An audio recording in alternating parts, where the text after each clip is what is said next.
So let's get started. Now, learning to drive the car. This is one of, I use a lot of analogies, and for some reason, driving and photography, a lot of it correlates. So I'll use driving as an analogy. Now, one of the first ones I use is learning to drive the car. So when it comes time to learning photography, and especially when we go around the room, like Sue said that she wanted to learn what the custom settings do on her camera. And a lot of times I'll hear people say, I want to learn what all the buttons do on my camera. But I try to tell people that you don't need to know what every single button does on your camera. Now, if I was teaching you how to drive, and let's say you were sitting in the driver's seat, I was sitting in the passenger seat, and I started explaining how the GPS works. So I show you how to find Starbucks, how to save your routes, and how to do all this stuff. And then I go and spend 10 minutes on the satellite radio. I show you how to find stations, how to save stations. At a certain point, you're going to say, show me how to drive the car. Which one's the gas, which one's the brake, where's the clutch? How do I get it in first gear? That's what you need to know to drive the car. And once you learn that, a lot of those other settings will fall into place. And you'll find that you won't even need some of those custom settings. Now, photography and convenience have nothing to do with each other. So I tell everyone that right up front. And my goal in this class is to get the best picture on your wall. It's not necessarily to make your life easier, but I'm not trying to make your life hard. Now, I'm a professional, so I'm going to show you how I shoot, and I'm going to show you the way that you can get that really nice shot on your wall. And sometimes it's going to involve a little more work, but in the end, just having that print on your wall that your friends are going to say, wow, you took that? I mean, it'll make it worth that little bit of extra money that you'll have to pay, or a little bit of extra work. All right, so everyone has a nice slow shutter speed. Why? Because you have that aperture really small. And now what I want you to do is go the other way. Open up that aperture as wide as you can. That means go to the lowest number you can get to. And every time you go lower, you're going to be opening up that aperture. So go to the lowest number? The lowest number you can get. 1.8? 2.8. 4? 5.6. 5.6? 3.5. 3.5? Yeah, Anybody everybody have a number like that? Anybody not have a low number like that? Yeah, go ahead and take a picture. It might not be frozen, but it'll be better than the other one. You'll have a faster shutter speed. Now we're 100% frozen, and our shutter speed is 3200th of a second. And we just did that by changing our aperture and changing our ISO. Now, you don't have to know beforehand what speed you need. You can look and see. It's just like that depth of field preview. I mean, don't be scared to take a picture and then just go ahead and delete it. I mean, just find out what speed you need. But this is all a learning process. And I tell people that all photography is physics and practice. That's all photography is. So as you do this a few times, you're going to realize that it's just very predictable. And by the third time you do it, you don't even have to think about it. You want it. So that's the thing about photography is people ask me, how do I do this? How do I do that? I mean, I don't know, because I don't know what you're trying to accomplish. Were you trying to get rid of all those other, yeah. So this is one of the things that happens. People always ask me, they say, well, what lens should I buy? And I say, well, I don't know. That's like, yeah, because that's like somebody asking me what kind of car should I buy? Because if they say, well, what kind of car should I buy? I say, oh, you should buy a Corvette. And they say, oh, but I have a kid. And I say, okay, well, then buy a minivan. And they say, well, I only have one kid. I say, well, then buy a Honda Accord. I don't like Hondas. Well, then why'd you ask me what kind of car to buy? So that's what a lens is saying, what lens should I buy? Buy a wide angle. But I want something for my kid's soccer game. I don't know. Tell me what you want. Tell me what you're looking for. And I can tell you what lens to buy. And the same thing with a photo.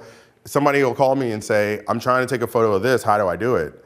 And I can say, well, I can tell you how I would do it, but I'm not even there to see it. But do you want your background in focus? Do you have more people? Do you want this? Because if I send you guys all outside right now and say, go take a picture, let's say there's a classic car out in the garage, everybody go take a picture of it.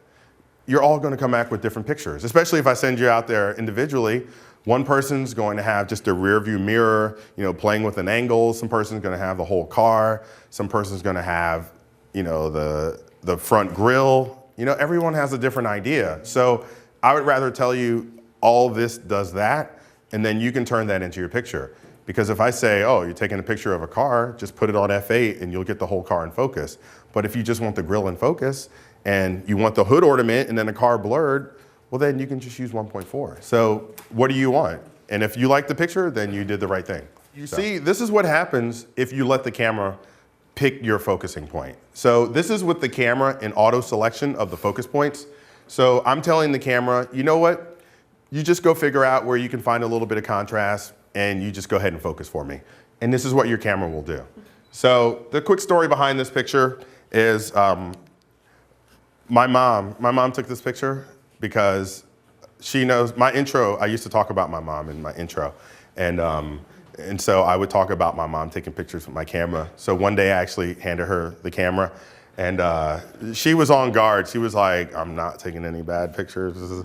But I kind of sabotage her because I set the camera back to the factory defaults and there's just no way you can take a good picture like that. So this is one of the pictures she took. But this is what happens if you let the camera try to focus for you. Now, she didn't even know about the focusing point. So if she had, maybe she would have moved it up to the eyes because that's where we want to focus. You want to focus on the eyes. So it would have given the camera a shot, but the camera really had no shot here. It just found some contrast and it focused. So let's look at another shot. Now in this shot, these are my active focus points. So this is again, letting the camera, this is on a Canon, letting the camera decide where I want to focus. Now, the first one was an Nikon, this is Canon. They do the same thing. They look for contrast. They say, ooh, I found some nice contrast in the cart right here. I'm focused on that. Now, if I just looked at this picture without knowing the focus points, I might say to myself, ooh, wow, I nailed the focus in that. But this is also taken in program mode. So program mode will tend to give you a smaller aperture knowing that it's probably going to miss the focus a little bit. So this is the picture I got, and I might think, oh, wow, I got that, but I didn't. We know that we focused on the cart. So the first step we need to take in focusing is taking control of your focus points. And to do by that, I mean manual selection of your focus point and picking where in the picture I want to put this point. So if I want to focus on Mark, I'm going to put the focus point right on his eye, and I'm not going to move it off his eye because that's what I want in focus.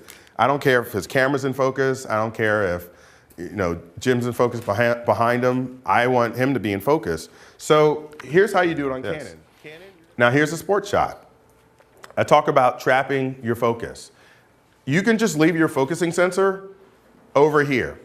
And that's what I'll usually do. If I say I want a picture of the quarterback or the running back running toward me when I'm on the sideline, I'll just leave my focusing sensor over here somewhere, and then I'll just wait for him to hit it, or I'll just follow him. So I'm not going to get greedy and try to get the quarterback and then throwing and get the wide receiver. So I'll take the quarterback or the running back, whoever's coming around that corner, and if they go the other way, I'll just wait till the next play. So somebody said, well, what if he just keeps going the other way? I said, well, then I'm moving to the other side of the field. So, I mean, some things aren't, I try to make my life easy. So if they keep going that way, and this happened the other night because I was shooting football on Friday night, and I said to myself, because they kept running to the right. I'm like, oh man. I was thinking maybe I should run all the way go all the way to the other side. And then I thought, you know what? That's exactly what the other coach might think. So then they're going to run over here this way. So I'm like, it's working on me. So yeah, the defense and the photographer are now both on the other side, and now they're going this way. So I'm like, that's what they wanted. So I just stayed over there.